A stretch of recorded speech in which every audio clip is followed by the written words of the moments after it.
Hello student, चलिए आज हम अपना वीडी सब्जेक्ट का फर्स्ट चैप्टर पढ़ते हैं। The chapter's name is all jobs are special. Chapter को शुरुआत करने से पहले I would like to ask you one thing. आपने कभी सोचा है कि भाई ये जॉब जो है ये अच्छा है, ये बुरा है, ये डर्टी है, ये इम्पॉर्टेंट है, ये बिग है? ऐसे थॉट्स कभी आपके दिमाग में आते हैं? अगर आते भी होंगे so that's not good. Actually job कोई भी हो वो अच्छा या बुरा नहीं होता है। जॉब जॉब होता है। हर काम, फिर वो छोटा हो या बड़ा हो, हर काम उतना ही इम्पोर्टेंट होता है। हम इस धरती पे रहते हैं और इस धरती पे जो भी चीज़ें हैं वो अपने आप में बहुत अहम है। अगर हम कहते हैं कि ह्यूमन बीइंग इम्पोर्टेंट है और दूसरे जानवर इम्पोर्टेंट नहीं है, क्या एनिमल्स इम्पोर्टेंट है, माइक्रो एनिमल्स इम्पोर्टेंट नहीं है? ऐसा नहीं है। हर कोई अपने आप में इम्पोर्टेंट है क्योंकि हर एक दूसरे के ऊपर डिपेंड है। उसी तरीके से अगर हम काम की बात करते हैं तो कोई भी काम छोटा या बड़ा नहीं होता है क्योंकि हर काम दूसरे काम का एक तो स्टार्टिंग पॉइंट होता है या फिर एंड पॉइंट होता है। It means that all the works are interdependent. So in this chapter we are going to see the same thing, that we should not underestimate any other's job, or we should not think that some work are important and some work are not, because all work are equal important. जैसे कि पहले paragraph में बताया गया है, यहाँ पे आप देख सकते हो कि एक किसान है जो क्या कर रहा है, बुआई कर रहा है, खेत में बुआई कर रहा है। तो यहाँ पे क्या बोला है, Come rain or sun, you find the farmer slogging along, sowing the crop all aligned, all the while humming a song.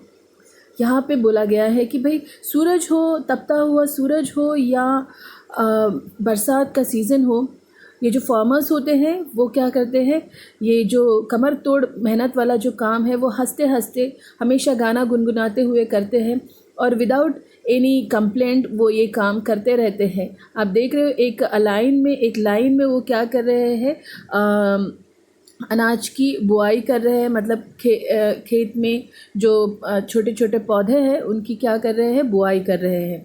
ये सारी चीज़ें वो क्यों कर रहे हैं? Despite the challenge the plough so hard working and able the farmer determined the unnerved all just put food.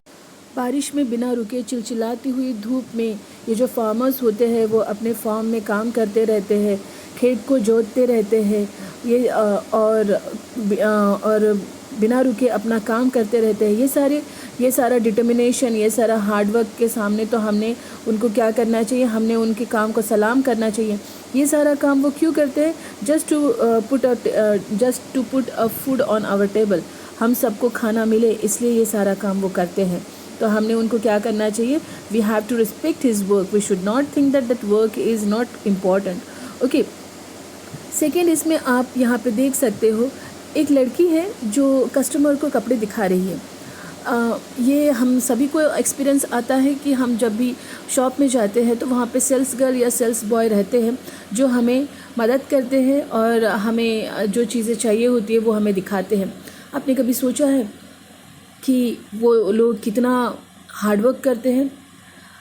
दिन भर वो लोग खड़े रहते हैं, उनके चेहरे पे स्माइल रहती है. वो फिर हफ्ते की शुरुआत का दिन हो या वीकेंड का दिन हो, उनके लिए सब समान होता है. वो ये सब किस लिए करते हैं? हमारे लिए करते हैं. सो इट्स नॉट वो छोटा काम नहीं है, ये काम बहुत बड़ा है क्योंकि वो they are serving us. Okay, उसके बाद आप यहाँ पे देख सकते हो, यहाँ पे एक फूड डिलीवरी बॉय आपको दिख रहा है. फूड डिलीवरी बॉय जो होते हैं वो हमेशा घरों को ढूंढते हैं. They hunting for houses, riding on the bike. The deliver man goes from door to door quickly delivering things that we like. May we should stop and thank him more. यहाँ पे आपने देखा होगा कि ये जो डिलीवरी बॉय है वो जब हम ऑर्डर करते हैं तब हमारे घरों को ढूंढते हैं. कितनी तकलीफ़ होती होंगी उन्हें जब नए एरिया में जाके नए घरों को ढूंढने के लिए. वो बिना रुके चलते रहते हैं. क्यों? क्योंकि हमने जो ऑर्डर किया है वो वक्त पे हमें डिलीवर हो करके और बहुत बार हम क्या करते हैं, जब वो हमें ऑर्डर ज़रा भी लेट कर देते तो हम उन पे चिल्लाते हैं। हम ये भी नहीं सोचते कि क्या पता वो किन मुसीबतों का सामना करके हमारे तक हमारा फूड या हमारी चीज़ें हमारे तक डिलीवर की होंगी।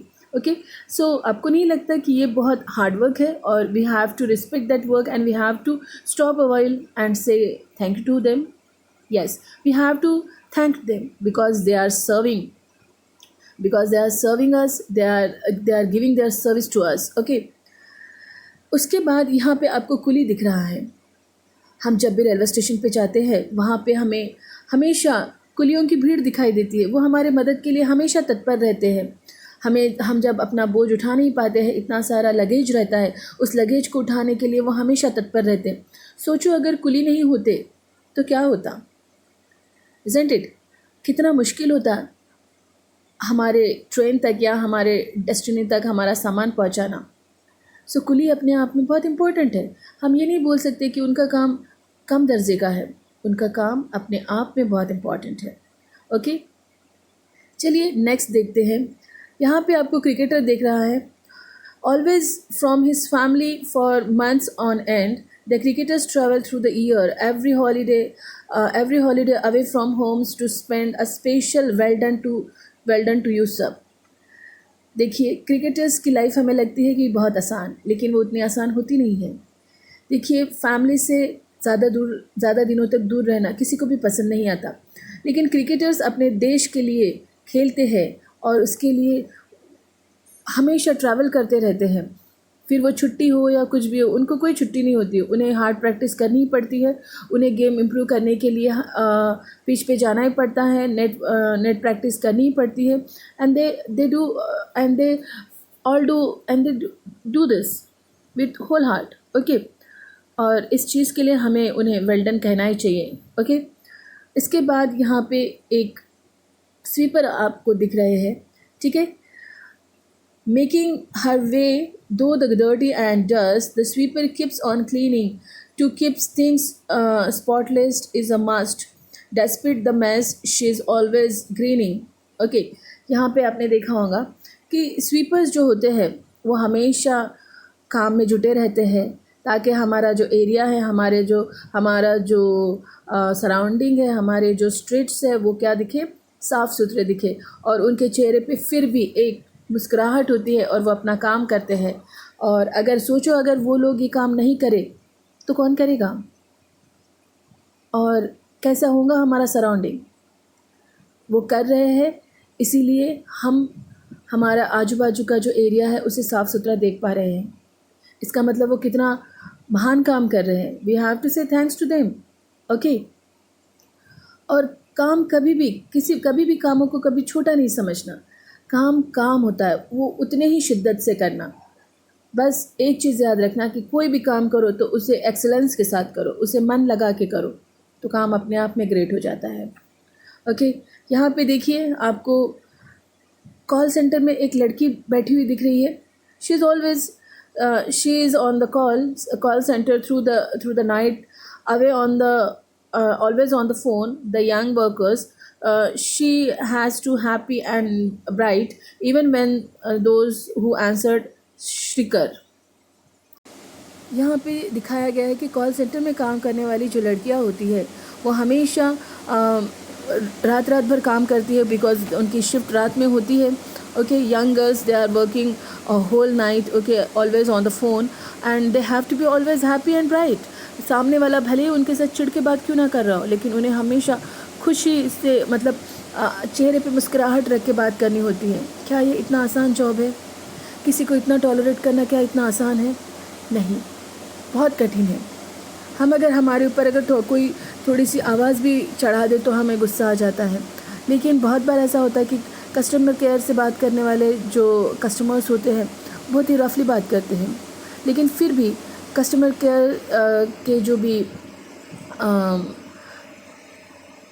वर्कर्स होते हैं, दे आर ऑलवेज वो हमेशा आपके साथ अच्छे से ही बात करते हैं। सो क्या आपको ये नहीं लगता कि ये बहुत ही टफ़ जॉब है और हमें उन्हें सलाम करना चाहिए, हमें उन्हें थैंक यू बोलना चाहिए? उसी तरीके से the chef stands in the in the heat of the kitchen, cutting, chopping, and stirring away. The chef work together, pitching in so we can be fed at any time of day. Hotels में काम करने वाले chefs दिन भर kitchen में रहते हैं, kitchen के चूल्हे की भट्टे के सामने हमेशा खाना बनाते हुए रहते हैं। उस तपती हुई उतनी गर्मी में वो खाना बनाते हुए रहते हैं। क्यों? ताकि हमें जब भी इच्छा हो हमारे लिए खाना तैयार रहे। इसलिए वो हमेशा दिन रात क्या रहते, जुटे रहते हैं किचन में। Okay, the laborers toil away in the factory amidst the machine's loud noise. The girl behind the counter at the bakery is helpful, smiling, and keeps her poise. To those who work, say thank you. It's time not to be a snob, not to be mean, to do boo. Let's appreciate everyone's job. देखिए, यहाँ पे bakery में काम करने वाली लड़की को दिखाया गया है। बेकरी में जो मशीनरीज, जो फैक्ट्रीज़ होती है, उसका जो कानों के पर्दे फाड़ने वाले आवाज़ के अंदर ये लड़कियाँ काम करती है और हैप्पीली काम करती है और वो हमारे लिए ब्रेड्स बनाते हैं। सो क्या हमने उन्हें थैंक यू नहीं बोलना चाहिए? Now it's time comes to say thanks to all those workers who are working for us, जो हमारे लिए काम करते हैं, हमारी ज़िंदगी को अच्छा बनाने के लिए जो दिन रात मेहनत करते हैं, उन सभी को हमें थैंक्स कहना चाहिए, ना कि उनके काम को डिस्क्रिमिनेट करना चाहिए। We have to say thanks. It's time to say thanks. Okay, तो इस चैप्टर में यही बोला गया है कि हमने सभी के काम का क्या करना चाहिए, रिस्पेक्ट करना चाहिए। We should not underestimate anyone's work. Last में एक मॉरल दिया गया है, नो मैटर हाउ बिग और small a job is, how good और bad job is, all jobs are important. We should respect people no matter what the job they do. All kinds of works deserve respect. देखिए, इस chapter से हम यही सीख लेते हैं कि जॉब कोई भी हो, छोटा हो या बड़ा हो, अच्छा हो या बुरा हो, हर एक जॉब इम्पॉर्टेंट होता है। हमने हर एक का क्या करना चाहिए, रिस्पेक्ट करना चाहिए। फिर वो कोई भी जॉब कर रहा हो बंदा, उन सभी का हमने क्या करना चाहिए, रिस्पेक्ट करना चाहिए, because all kind of jobs deserve the respect. Okay, this is what for this chapter.